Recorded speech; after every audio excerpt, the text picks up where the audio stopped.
कोई फर्क नहीं पड़ता कि कोई आपको अच्छा कहे या बुरा। आप अपनी नीयत पर जांचे जाएंगे, दूसरों की सोच पर नहीं। हम उस बदनसीब माशरे का हिस्सा हैं जहां हुस्न का म्यार गोरा रंग और अकल का म्यार अंग्रेजी जुबान है।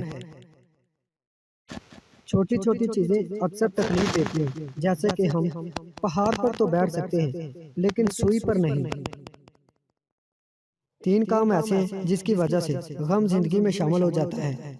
घर के दरवाजे की दहलीज पर बैठना, भेड़ बकरियों के दरमियान से गुजरना, अपने हाथ और मुंह को कमीज या कुर्ते के दामन से साफ करना।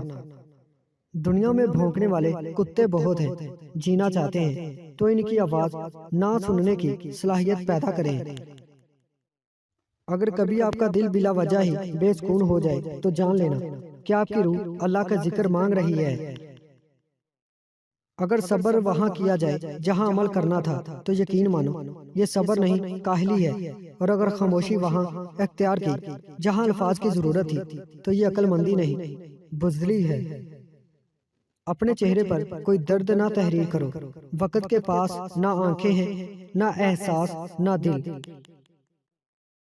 दुनियादारों पर अपने दुख मत जाहिर करो कि ये वहाँ चोट जरूर लगाते हैं जहाँ पहले से जख्म होता है। जो दूसरों के गम से लाताल्लुक है इंसान कहलाने का मुस्तहिक नहीं। दुश्मन से हमेशा बचो और दोस्त से इस वक्त जब वो तुम्हारी तारीफ करने लगे। इखलाक अगर तुम चाहते हो कि तुम्हारा नाम बाकी रहे तो अपने बच्चों को इखलाक सिखाओ। इससे तो खामोशी बेहतर है कि किसी को दिल की बात कहकर फिर इसको कहा जाए कि किसी को न कहना। आदमी के झूठा होने के लिए इतना ही काफी है कि वो हर सुनी सुनाई बात पर यकीन कर ले।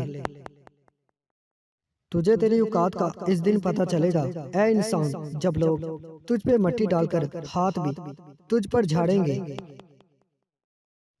खामोश हो जाने का मतलब मतमीन हो जाना नहीं होता। इसका मतलब यह भी हो सकता है कि आप सर टकरा टकरा कर थक गए हैं। किसी को अपने से कमतर मत समझो, ना जाने खुदा ने इसको कौन कौन सी सलाहियतों से नवाजा है।